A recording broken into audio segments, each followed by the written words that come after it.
Welcome to Raise Nation Radio, the podcast for nonprofit movers, shakers, and change makers. We are here to fuel your passion with a daily dose of fundraising inspiration while keeping the conversations and connections from the annual Raise Conference alive all year long. Tune in for fresh perspectives, bold strategies, and the hottest trends lighting up the nonprofit world. Whether you're just starting out or a seasoned pro, buckle up. Each episode is packed with lively discussions, expert insights, and creative solutions to help you make an even bigger impact. Now get ready for another exciting episode. Please welcome your host from One Cause, Dawn Lego.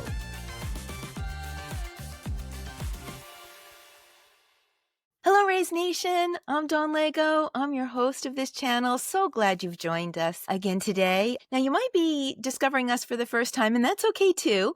Or you're part of our story for a while. It's been almost 200 episodes and 4 years. But either way, welcome, welcome, welcome. And thank you for making this show and this channel such a fan favorite. Around here, we celebrate purpose, passion, and all the people who make impact possible. So get comfy and let's dive into this week's episode. I am super excited to introduce a friend of One Cause. His resume with our company is pretty long, but his resume all by itself is even longer. Without further ado, please welcome Darren Port from Powered by Professionals. Darren, good morning. How are you? It's bright and early on a Tuesday morning. Yeah, thanks for having me today, Dawn. I appreciate it. Looking forward to the conversation. Yeah, we're excited. We're excited to talk because I know you have some new things going on. But I was just thinking this morning before we hopped on about all the ways we work together. You've contributed to our webinar. You've hosted panels. You're a One Cause certified partner. You'll be at the Raise conference.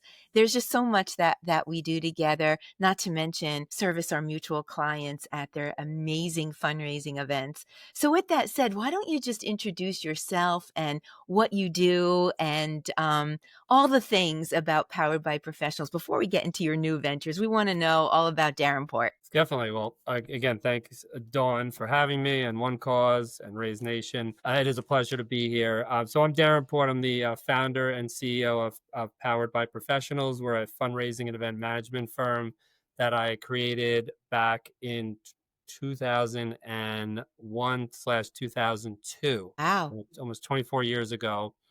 And what we do basically is work with a nonprofit or exclusively with nonprofits, helping them with fundraising and event management strategies and implementation. And really 3 key areas of service for the fundraising side, working with volunteers. The second piece is event management, and that's full logistics and production around those major events, galas, run walks, concerts, golf outings, for example. And then the technology needed and the back office support needed to produce these large events. But I don't know, Dawn, if it's all right, I would love to share how I got here because... Yeah, I love to hear your story for sure. And I can't believe you're taking the time because it is the thick of event season right now. Yeah, we're almost... How are you and the team doing? Maya, Allison, how's everybody holding up right now? Everyone is good. We're just wrapping up. So, it's an exhausting time of year, but we're excited and looking forward to the summer. Yeah. So hit pause and tell us about the story, the journey, and how you got here. Yeah. So the reason why I do this, I think, is important, and it happens to be an interesting story. Unfortunately, when I was 11, my father was diagnosed with colon cancer, and my sister was 8 years old at the time. I was 11.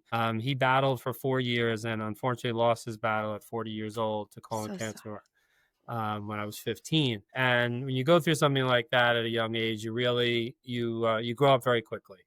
High school's a blur. Went to college, and it was like a reset for me. Went to University of Maryland, had an amazing experience. Kind of tried to get back on track. Got very involved in things, active in community and activities. Come out of school, I moved back to the New York area where I'm from, Long Island originally. And unfortunately, my mother got diagnosed with stage 4 cancer. So I didn't know that part of the story. Oh my God, Darren. She was 48 years old, and so young. She was diagnosed with stage 4 ovarian cancer, and my sister was down at University of Maryland. She had followed me to college, and she was a freshman. I was a senior, so she was a sophomore at this point. And you realize that at that moment, I'm 22, 23 years old, that I'm now in charge of the family. And there's just a lot of decisions to make and a lot of things. You just grow up very quickly. How many brothers and sisters do you have? Just one sister. And you're the oldest? I'm the oldest, yes. Oh, So with all that, I was living at home with my mother, taking care of her. She luckily was an unbelievable battler and was a guinea pig at Sloan Kettering and MSK, and responded very well to different treatments and survived for a number of years, even though they gave her 1 year to live. During this time, I got very involved with charity. I wanted to give back. My day job was in the internet space. I took a company public in the 90s, so I got to live the chaos that we all experienced. That was a lot of fun, but an amazing experience in itself. At night and on the weekends, I was running charity events and doing very involved with nonprofits, including Juvenile Diabetes Research Foundation, which my best friend has diabetes, so I was helping out with that. The University of Maryland, which I'm very involved with the alumni, I became president of that organization. And then I was also involved with ovarian cancer, which my mother, which was battling, and their run walk in the city. So I was doing all these things with juvenile diabetes. I started to run their young professionals group and grew that dramatically. On the side, I was throwing parties in New York City. I was a big party promoter. So those enormous parties on the weekends and on major holidays, I was involved with that. And I was able to leverage those promoters to help promote the nonprofit work I was doing as a volunteer. Really fell in love with it. Got burned out from the internet stuff after 6-7 years. I guess it was in 2001, the summer of 2001. It was August. I wrote a business plan and said, how cool would it be if I woke up every morning and could do this all day long? This is all I did. I raised money. I run major events. I could just help a lot of charities and make a bigger impact. So I wrote a business plan. I sent it to two of my business friends who I knew and asked them to look at it. 9/11 happened 3 weeks after I did this. I was living in one curveball Manhattan. after the other. Yeah, what a crazy time. I was living in New York City, and the city. It was an eerie and terrible, obviously, a horrific time for everyone. What ended up happening is one of the guys that I given the business plan to, luckily, got married 3 days before 9/11, and his wife and him were on a honeymoon. His wife worked at Cantor Fitzgerald, and everyone she worked with was killed that day. So she would have been at the office if she got married a week later. She would have been there. Luckily, she wasn't there. But he calls me when he gets back, and he said, I need you to start a charity for kids who lost a parent. I'm your first client. We need to create a charity because we have 50 funerals to go to in the next 2 months. We'll call you when we're done, figure everything out, make all the decisions, and we'll circle back with you after that. So I launched what is called A Little Hope. It's still around today. ALittleHope.org is an organization that I helped launch with this family. And that was the official beginning of Powered by Professionals. And we sold our internet company to iVillage, which was then bought by NBC Universal. And then over the last 23 and a half to 24 years, I've been working with nonprofits and helping them raise over $300 million to, work on amazing causes, from human and social services to education to healthcare, really across the board. So it's been an amazing run. Okay. I'm speechless, which just doesn't usually happen for me on this channel. I knew a little of your journey, but I didn't know the whole story. So when we opened this episode and said, we talk about the people behind the passion, good Lord, you are the passion, you are the impact, and how you've turned all of that into something incredible and juggling so many things, being the patriarch of the family, taking care of your baby sister, and just being called to so many causes and having the foresight to want to make a difference. I don't know how to applaud you or put it into words, that it's just truly remarkable. And we're so grateful for Powered by Professionals because you put everything into your events. I mean, a Powered by Professionals event is unlike any other fundraising event. It is in a league by its own. It's in a class by its own. And a lot of what you do is also driven by data, right? I mean, you really have science behind the art, the passion, and the creativity. It's just truly remarkable. But can you talk a little bit about the data and how that propels and drives the impact for your events and therefore the impact for your clients? Yeah, definitely. Well, we definitely try to gather as much information as we can from all the different galas and run walks and concerts and all these different events that we're working on, by leveraging the technology from companies like One Cause and other companies out there, that we can learn on understanding where the donors not only are coming from, how often they're giving, how they like to give, how to make their process more streamlined, how to integrate fundraising into events, before, after, and during, and then just taking that data to help us make adjustments to the organizations we work with, and also bring that knowledge to smaller organizations, because not only do we work with the United Ways of the world, but we've helped start 14 organizations from scratch. So we've literally, like that first story I told you, we did that with 13 other organizations in literally building up from the beginning with helping them with their 1023, their, understanding how to set up their 501c3 and so on. So, yeah. So What's the yeah. approach, Darren? When you meet you meet someone who's like, okay, I have a mission, I have a passion, I have a cause. Help me, Darren, from the ground up. You probably have a template. Okay, we're going to start here. We're going to evolve. This is, this milestone. But take me through the approach. I've been a nonprofit for a few years now, limping along. Event fundraising is powerful. I want to be in that space. I want to activate the people around me, board, volunteers, honorees, and I want to take my gala to the next level. Hi, Darren. How can you help me? How do you approach that? Yeah, I mean, I think the first thing is to understand, are they doing everything correct? Most people are not doing everything right? I mean, we know that's very hard to do everything correctly. So it's better understanding, what have they done so far? What needs to be done for this to be a success? So, that is such a critical piece, because you can go just start doing things, but then if they're not successful, then, you're not going to end up where you want. It's understanding, have they built out their board? How passionate are they on what they're doing? Have they researched what other organizations are doing in their space? That's pretty critical. If there's 10 other organizations doing exactly the same thing, this might not be the smartest thing to set up your own organization. Maybe you should look to partner with them. Maybe you could run something for one of those organizations, which would be much more efficient. So, and then understanding the amount of work that goes into running a nonprofit. It is exhausting. It is running an entire business, just like you would if you started a for-profit company. No doubt. And should be run like a business, right? It has to be run like a business. And when it's not, it doesn't work. And to a degree, it's harder because everything... Too much emotion and passion is in the way. Such a distraction, yet a blessing at the same time, right? Yeah, so hard. And you're being analyzed on every dollar you spend. And, unfortunately, to grow something, you need to spend money. That is a critical piece in growing a business is investing money into marketing. Yep. All the things. Sure. I mean, you guys are great with that, Dawn. It's such a critical component to let people know what you're doing, why you're doing it. And God forbid you spend money, people look at you like you're doing something wrong. So it's understanding the balance of all that. So there's a lot of pieces to it. I've had the privilege to work with amazing individuals, and the best part of it is the passion, but to meet people that are so driven. And a number of these are started because they've maybe lost a loved one, or their loved one's going through something. So that is definitely some of the organizations. One very cool, I have a number of amazing stories. One really interesting story was a woman. It was okay, Dawn, if I share one story. Please. Yeah. I was going to ask you if there's anything that stands out to you. Want to hear it. I just love the story. That's what Raise Nation's all about, the storytelling. Yeah. This one was pretty remarkable. There's a lot of these, but I'll give one, for example.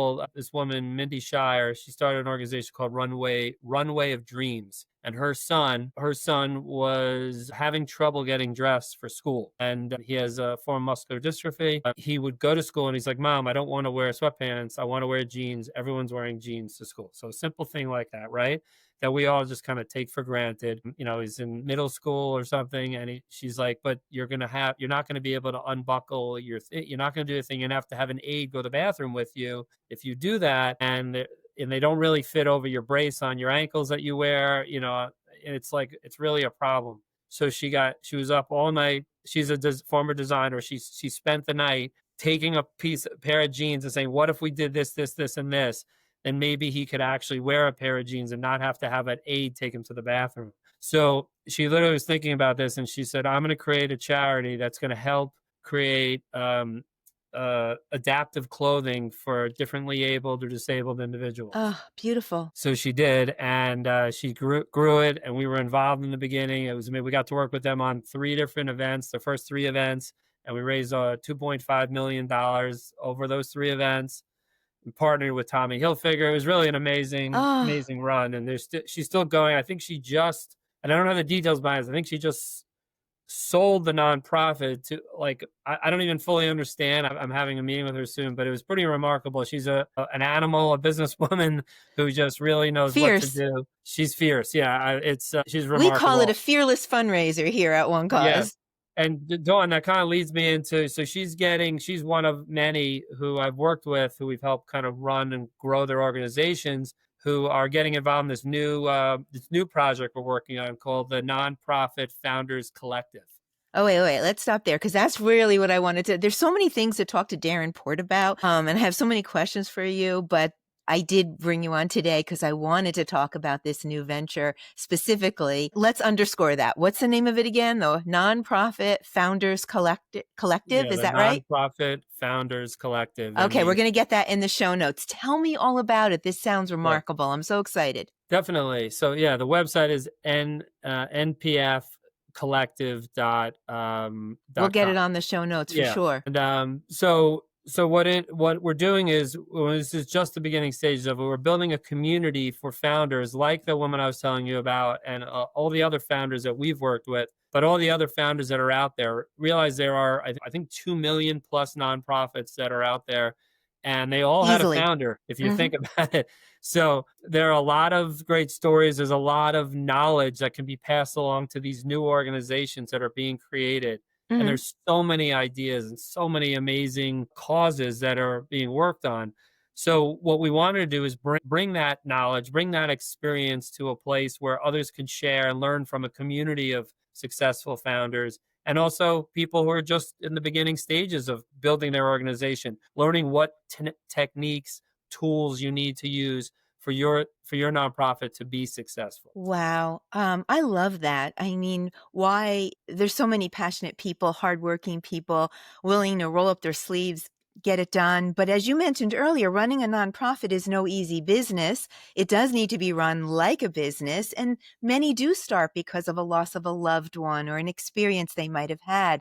So the fact that you're centralizing resources and creating community, which is just so overdue and necessary in our sector, I think it's just remarkable because there's so much to learn, right? And you only have so many hours to get it right, which is why I love relying on Powered by Professionals. If you're going to have an event, hire the pros because you've got 4 hours to get it right. And at the end of 4 hours, you don't want coulda, shoulda. You want to mitigate, any risks of what you're going to, be able to raise that night. But, maybe a big production is not for everyone, or definitely in your first few years, you just don't have the funds for it. So centralizing all of these resources and bringing that community together is powerful. So who's all involved? Where are you at this point? Can people jump in and leverage those resources? I'm just going to fire a bunch of questions. Just give me all the tea. I want to hear everything about it. Sure. Yeah. I think, well, where we are is we haven't officially launched the community, because we're interviewing. When is that going to happen? When do you think that's going to happen? Yeah, we were aiming for the beginning of July, but I think it's going to be pushed probably about 30 days. We're just we're interviewing people right now, so we're trying to find the right group to launch with. We don't want it to just be anybody. So there's a cost to be involved. So you got to find people who are committed financially, and then you also have to have people that are going to add value. So I think that is a critical piece of this. I'm not going to ask people to pay for something that they're not going to get value from. Well, I know you. You're a perfectionist in everything you do. You cross T's, dot I's. If I so much ask you to moderate a panel, right, it's typically, 5 meetings and 20 emails from Allison and Maya, which I appreciate, right? Because I know when you come to the table, you're prepared. So that's how you're approaching this new venture too. I'm not surprised. Yes, thank you, Dawn. And God forbid I was unprepared on a Dawn Lego. Come on. I mean, she's always okay. Best questions. So I mean, the opportunity is for these individuals. And you talked about big event. I heard you say, large events. Not everyone. Many people want to do events, right? Why do you want to do an event? You want to do an event not necessarily just for the fundraising component, but you're doing it to also meet people and introduce and share your mission with a larger group of people who may find it interesting and impactful and want to get further involved. And ideally, you're identifying future board members, committee members, and others that can play integral roles in your organization. So those are reasons why you do an event. Now, to do an event can be expensive, and especially these days where costs have just ballooned over catering costs. Sure. Oh my gosh, through the roof. Control. out of control right now. So you have to really make sure you're being smart with the decisions. You have to think through what you really need to do, what you don't need to do, where you need to do it. And if you're going to do it at one of these large, fancy venues, that you have the amount of support in place so that it financially makes sense, right? So yeah, there's a lot of that. And what happens with smaller nonprofits is they don't know when they're ready to do the next thing. So asking those questions, learning from people with experience, because you could be out of business in your first event. Oh, for sure. I mean, you're preaching to the choir. You may know, Darren, that I ran a small nonprofit with my Yeah. daughter, Alyssa. I think most of Raise Nation knows that. She was 14 when she had her vision and calling. And that first event, it was a fundraising fashion show. I didn't think I was ever going to recover. I mean, we did net money, thank goodness, because we have, a lot of people that we wanted to support, but it was the most exhausting thing that I ever did. But we learned. I just wish I would have had that knowledge beforehand, because I didn't want it to be hindsight and have to wait another year in order to do it right. So what can people expect? You said that there's a cost. I assume that it will be affordable. And what do they expect and what are you calling them? Are they members? Are they community? What are we calling? What are we calling this group? And what can they expect once they become, I'm going to call it membership? Yeah. So yes, there would be members. What they can expect is a community of individuals, like I mentioned, who are some people who are very well established and have been through it all. And then others who are also like them, brand new and going through it. So there's going to be a little of both. And then ideally, over time, we're going to help them meet the appropriate people. But what happens is twice a week, there'll be sessions that they can log into. There'll be a calendar of events which they can learn. There'll be expert speakers a couple of times a month. There'll be office hours every week. So there'll be an hour where you can come in, ask questions, learn from other people, and other founders may be able to share their answers. If they don't have the right answer or if no one's sure about what to do, we're going to have myself or someone on my team on the call who can answer those questions, give examples, provide templates to kind of work off of. So there'll be those as well. And we're going to have guests from the community speak on what they've accomplished, sharing their stories, talk about some of the obstacles.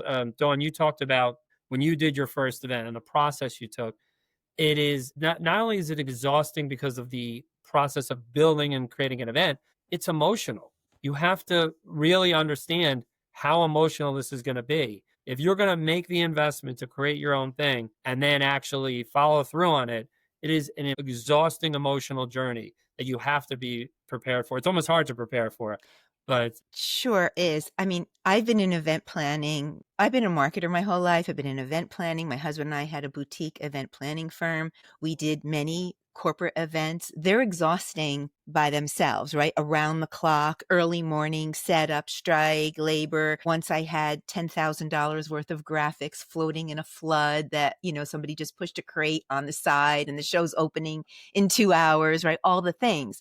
But then you layer in the passion, the emotion, and all the people you're trying to help and the impact that you're trying to drive. The pressure is just, you can cut it with a knife.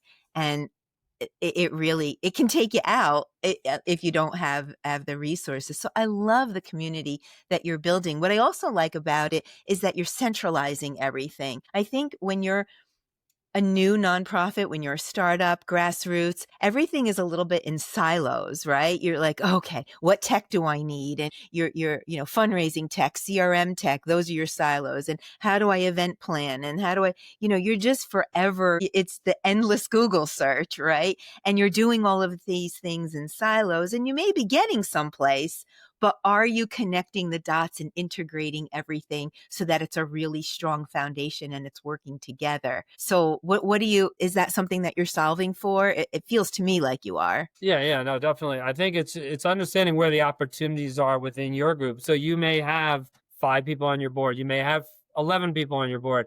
To understand who those people are, where the opportunities lie, what they have the ability to do is critical, because that may help you decide what road to take. You shouldn't be planning a gala if you have a bunch of peer-to-peer type of people who have, huge communities around them, but don't have anyone that can afford a gala ticket. So that Right. you're just not going about it the right way. I mean, that's a simple example, but it's a critical point. It's to understand who the people are you're working with and what communities you have access to and what's your cause. Are you a medical? Are you involved with something health related? Are you working with the hospitals? Understand how hospitals work, understand what they want to get out of it. Everyone wants to know what's in it for me, right? So how are you going to benefit them from what you're doing, whoever that them is, and figure out they're going to be more invested if they have kind of skin in the game or they have an end result that they're going to look forward to. So Yeah. you just got to think Okay. through all So these things. Sorry. how do people get involved? Firstly, if you're a grassroots organization or you're just starting out and this is a community that you want to be part of, Darren, tell those people how to be involved. But on the flip side of that, if you're a thought leader, a sponsor, a founder, someone who is established, proven or emerging, how do all those people get involved? Because I would imagine we're sparking a lot of inspiration once this episode airs. How is everybody going to get involved? How many people do you want to get involved? Yeah, no, I think managing the community in the beginning, we're starting with between 25 and 30 people in the community, hoping to grow the community to about 100 members, over time. And then while it grew, we're going to also find a way. We have a plan on how to segment it so that you're with people you can learn from. And then from a guest speaker and expert standpoint, we've already made a list of partners that we've worked with in the past. We have tons of experience because we do about 50 plus major events a year. We understand the fundraising aspects as well and all that goes into that, from the board development and the strategy and how to get corporate sponsors and all the things that small nonprofits need to work on. So we've lined up a number of those kind of partners. We're also open to meeting others. So if somebody out there has an offering that they're providing, we'd love to speak to them and understand what that is and see if it can be added value to our community. Darren, how are you going to do it all? How's your team holding up? I mean, how are you going to make both sides of your ventures keep moving? Yeah, well, I think that, one of the main reasons we wanted to start this was because we had nonprofits coming to us that could not afford our Powered by Professionals offering.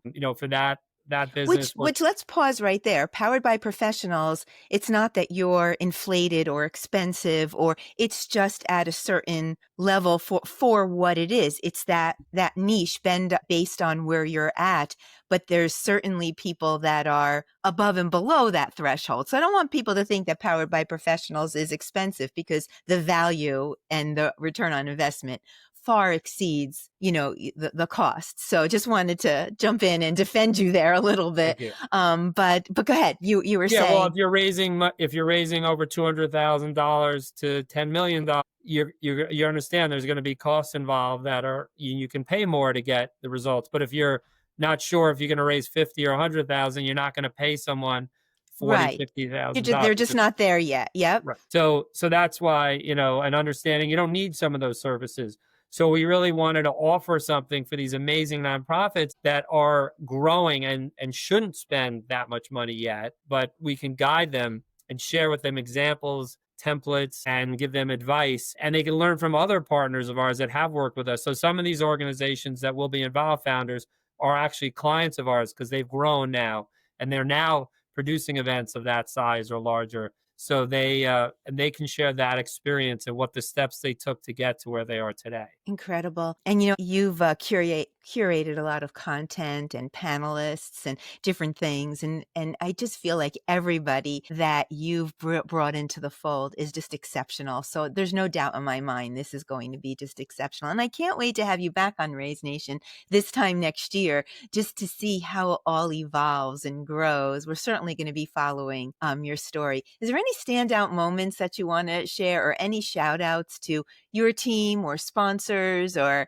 just any highlights that you want to share as we wrap up this episode? Yeah, I definitely want to thank you guys. One Cause has been amazing. We've luckily have been given an opportunity to share examples and knowledge. And we just recently had a webinar the other day that Dawn helped set up for us. Almost 1,000 attendees. Yeah. Yeah, 1,000 attendees. We had 3 top executive directors from organizations that are all remarkable And they Deborah, shared their Naya, story. Nicole, right? They were amazing. Yeah, they were great, and really enjoyed working with them and sharing their stories and knowledge. And we're here as a resource, so please don't hesitate to reach out. Happy to get on the phone with anyone for 15 or 30 minutes to hear about their situation, their organization, and see how we can add value. And I can't thank my team enough: Allison, Maya, Love them. Kat, Connie, the whole team over Thank at God Power. Allison's back from maternity leave. How's the baby doing? She's doing great. She's Aw. doing great. Yeah. Well, we'll get all your contact information in the show notes, and we'll put together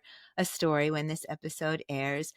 But we have you upcoming in a few things. Can we talk about them? So let's work backwards. In September, you're going to be in San Antonio, Texas with us, September 8th and 9th. You'll be on a panel, one of our CFRE accredited sessions. So it'll be so exciting to see you there. But then we've got some summer things going on together. We have a Let's Talk Events hosted by One Cause on the morning of July 16th, which you'll be participating in.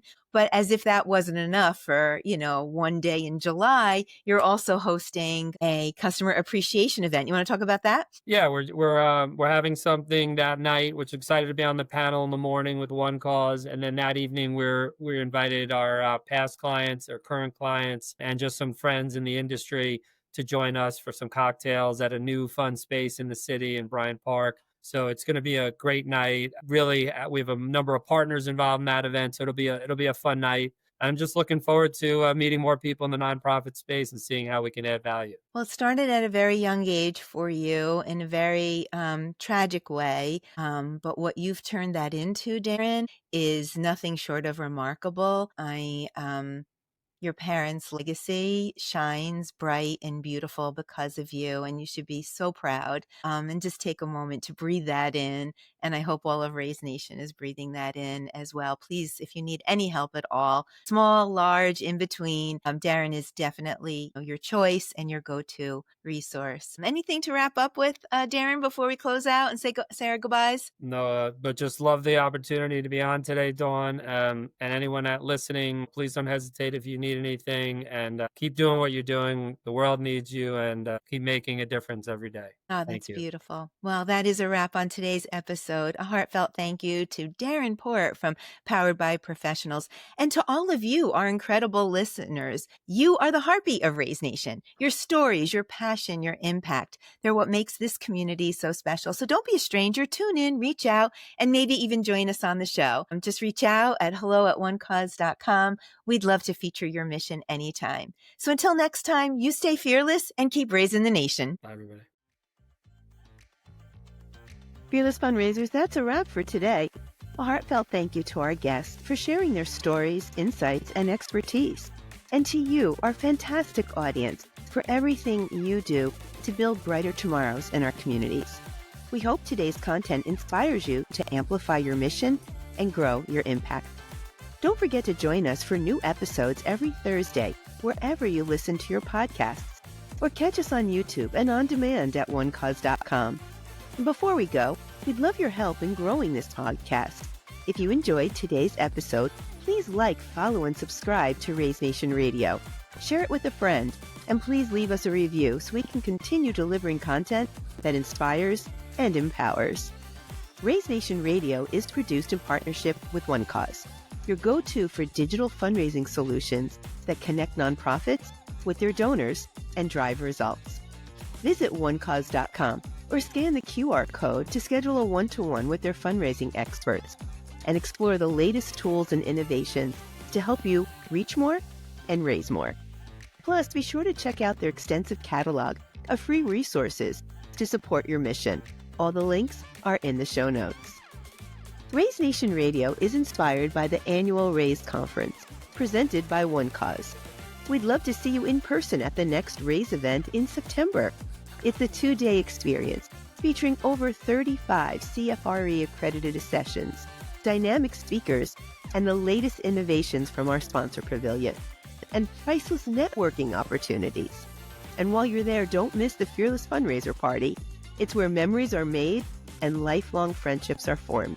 Secure your spot today at onecause.com/raise. The link is also in the show notes. Until next time, thank you for tuning in. And as always, stay fearless.